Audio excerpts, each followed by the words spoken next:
के पीछा किया।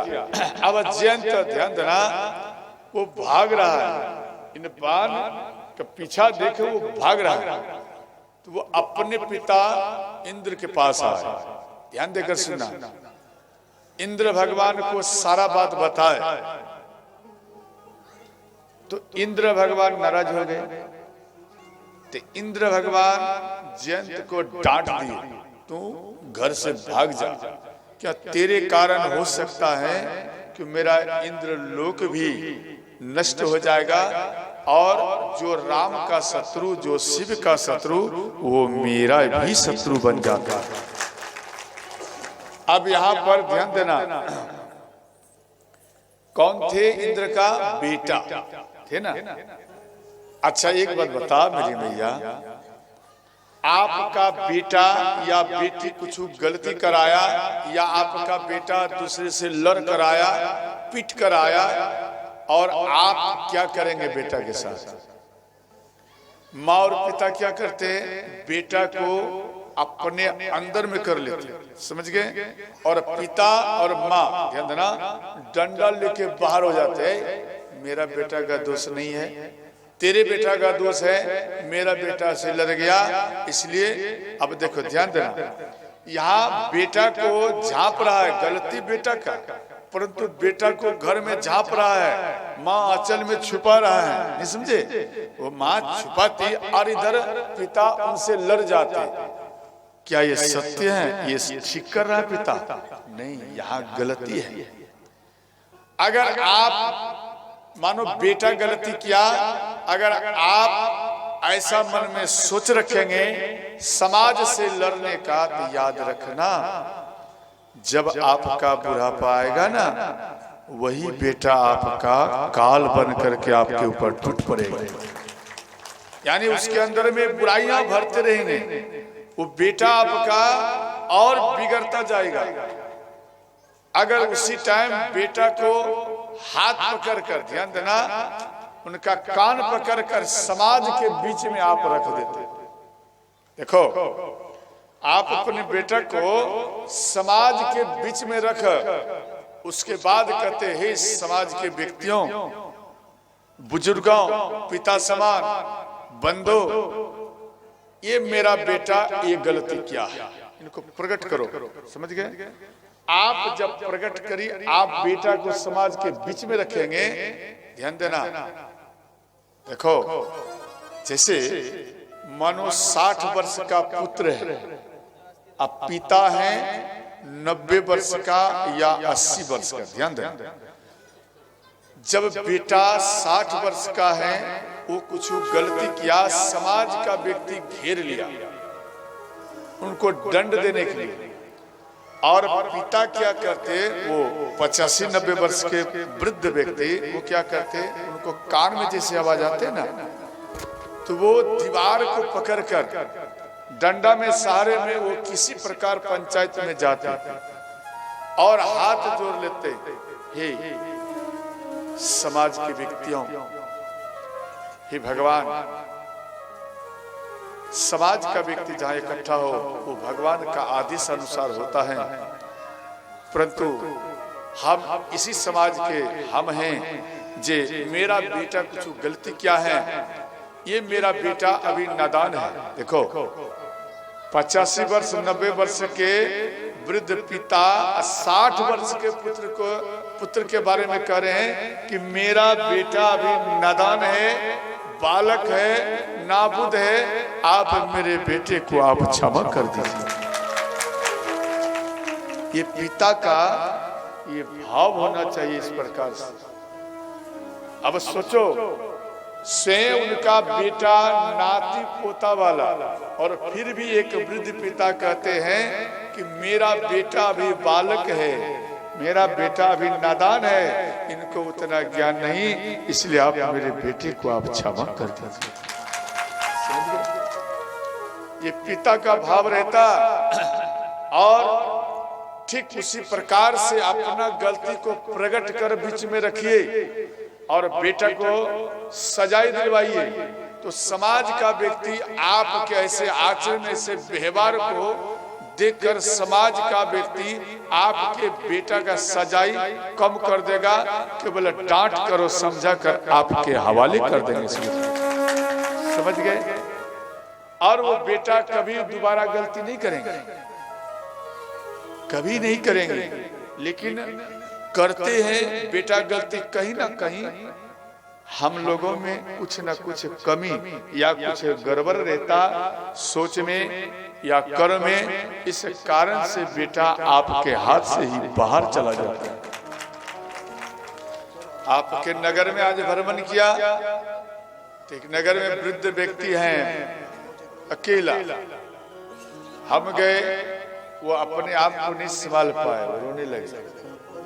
इन रोड में ही है, महल तो सुंदर लगा लेकिन उसमें रहने वाला कोई नहीं, तो महल भी श्रोताओं बेकार है, वो भूत बंगला के समान है। समझ गए? वो पिता का अगर सम्मान नहीं किया, वो बेटा किसी काम का नहीं। जन्म लेने से उन बालकों को ना जन्म लेने के बराबर है, और उन माँ को बांझ रहना ही अच्छा है। समझ गए? बेटा नहीं था तो भी दुख नहीं, समझे? बेटा नहीं था तो भी दुख, बेटा है तो भी दुख नहीं, समझे? दुख तो फिर भी है। तो ध्यान देना, इधर जयंत को भगा दिया, तू भाग जा, अगर नहीं भागेगा तुझे हम दंड देंगे। तो वो भयभीत होकर ब्रह्मा जी के पास गए, तो ब्रह्मा जी को सारा बात बताए तो ब्रह्मा जी डांट दिए, भाग गया। उसके बाद ध्यान देना, भगवान भोलेनाथ के पास आए, सारा बात बताए। भगवान शिव त्रिशूल लेकर उनके ऊपर दौड़े। क्यों? मेरे भगवान राम मेरे आराध्य, मेरे इष्ट, मेरे प्रभु के साथ और मेरी माँ के चरण में तू चोंच मारा है और मेरे पास क्षमा मांगने आया है। हम भी तुझे जीवित नहीं छोड़ेंगे, इसलिए उनको रगेत दिए। भाग गया, वो भाग गए। अब ये तीनों लोकों में भटक रहा है। तो श्री देव ऋषि नारद मिल गए। देव ऋषि नारद को ये जैसे भेंट में मिल गए, तो देव ऋषि नारद कहने लगे, क्या बात, कहाँ घबराते हुए जा रहे हो? बोले बाबा आप हमको बचा लीजिए। उनके चरण में गिर गए कि आप हमें बचाइए, अब हमारा कोई सहारा नहीं। देखो, जिसका कहीं कोई सहारा नहीं, उसका सहारा केवल संत ही होता है। श्रोताओ, वो संत के चरण में गिर गए। देव ऋषि नारद संत है, समझ गए? देव ऋषि यानी देवताओं के ऋषि हैं, और मनुष्य का ऋषि जो आपको प्रत्यक्ष में दर्शन दिया करते हैं। श्रोताओ, समझ गए? तो देव ऋषि नारद के चरण प्रणाम किए, क्षमा मांगे। देव ऋषि नारद बोले, आप जो गलती किया है ये गलती मत करना दोबारा। बोले प्रभु पहले बचाइए। तो बोले आप जहां गलती किया आप उन स्थान पर जाओ और क्षमा मांगो, तभी तेरा कोई ना कोई कल्याण का मार्ग मिलेगा। फिर यहां से ये उनको गलती तो किया, माँ के चरण में चोंच मारे, परंतु माँ के चरण में नहीं गिरे। समझ गए? वो गिर गए भगवान श्री राम के चरण में। यहाँ भगवान श्री राम, ध्यान देना, मन में सोचे, देव ऋषि नारद इनको समझा कर भेजे कि जहां गलती किया वहां क्षमा मांगो, या तो पिता के पास चला गया। देखो, मानो आप कुछ गलती किया तो आप पिता के चरण में मत जाना, पहले समझे, बचना है तो पिता के चरण में जाओगे, जान जाएगा डंडा से तुझे तुरंत पिटना प्रारंभ कर देगा। माँ के चरण में गिर जाओगे तो माँ तुरंत आपको आंचल में छुपा लेंगे और तेरे पिता से लड़कर तुझे बचा लेंगे। समझ गए? इन दोनों में देखो कितना फर्क है। तो यहाँ माँ के पास नहीं झुके और पिता के चरण में जाकर झुक गए, इसलिए भगवान श्री राम मन में सोचे इनको दंड देना ही अच्छा है। क्यों? देवऋषि नारद समझाया, फिर भी नहीं माना। तो अंत में उन बाण को, ध्यान देना, बाण तो इनका पीछा कर रहा है, उन बाण को संकेत किया और वो बाण एक नयन को नष्ट कर दिए। श्रोताओं, तो जब एक नयन को नष्ट कर दिए तो मां सीता नाराज हो गई। समझे? मां सीता कहने लगी कि हे नाथ, आप क्यों इनके एक नयन को नष्ट किए? ये तो मेरा संतान है। नहीं समझे? ये तो मेरा संतान है और अपने संतान का कष्ट क्या मां को देखा जाएगा? और आज आप मानो ये बेटा, मानो ये संतान, ये कुछ गलती किया और आप इनको दंड दे दिए। मां सीता पहले नाराज हो गई। भगवान राम बोले, देवी ये तो गलती किया, इनको तो प्रणाम तेरे चरण में करना चाहिए, परंतु ये आकर मेरे चरण में गिर गया, इसी का हम इसको दंड दिया। समझ गए? देखो, मां बड़ी प्यारी होती। तो यहाँ श्री भगवान राम चित्रकूट में कई प्रकार से यहाँ लीला किया, बहुत प्रकार की लीला किया। और सभी साधु संत, ध्यान देना, सब मंदाकिनी में नहावे और पूजन पाठ करे, मंदाकिनी में नहावे और भगवान श्री राम का दर्शन करने के लिए सब साधु संत आते थे।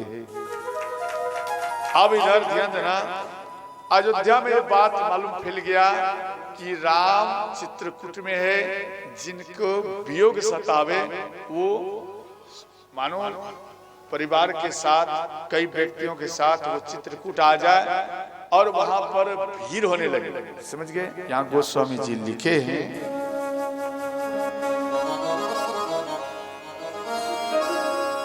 बहुरी राम यश मन अनुमाना,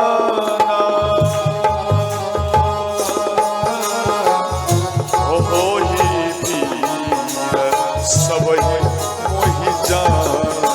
राम सिया राम जय जय राम, राम सिया राम जय जय राम।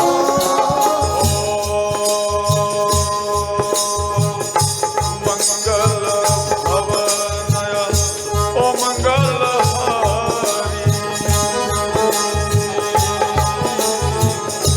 उमा सहित जपत त्रिपुरारी।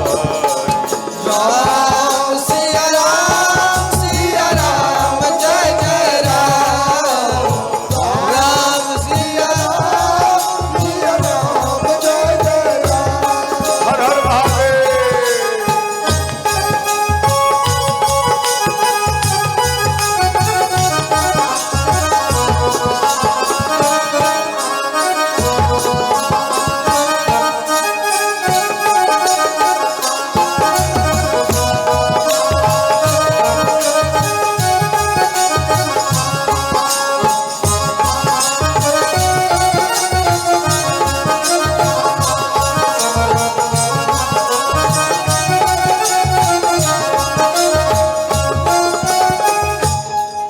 तो ध्यान देना मेरे भैया, तो जब भीड़ होने लगे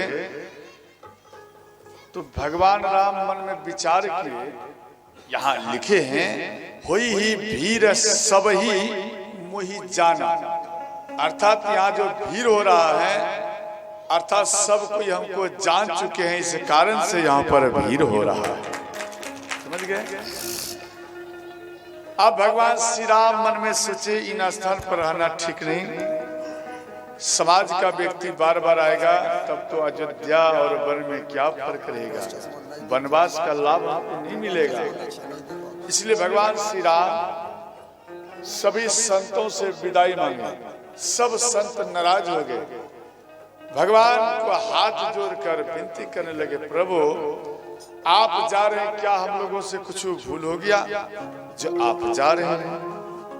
भगवान राम बोले, नहीं, भूल नहीं हुआ, हमारा मन है कि माँ अनुसुईया का थोड़ा दर्शन करो, इस कारण से हम जा रहे हैं। देखो सब संत स्तुति किए भगवान राम का, और भगवान राम ध्यान देना विराट रूप का सभी संतों को श्रोताओं दर्शन कराए भगवान राम।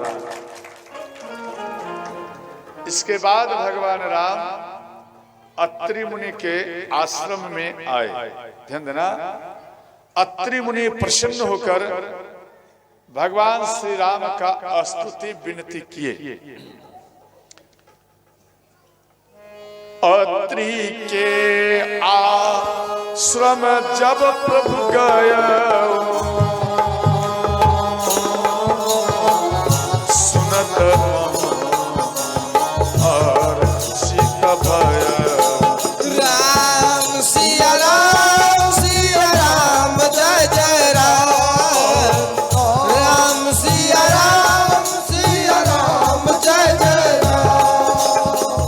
श्री राम जय राम जय जय राम। श्री राम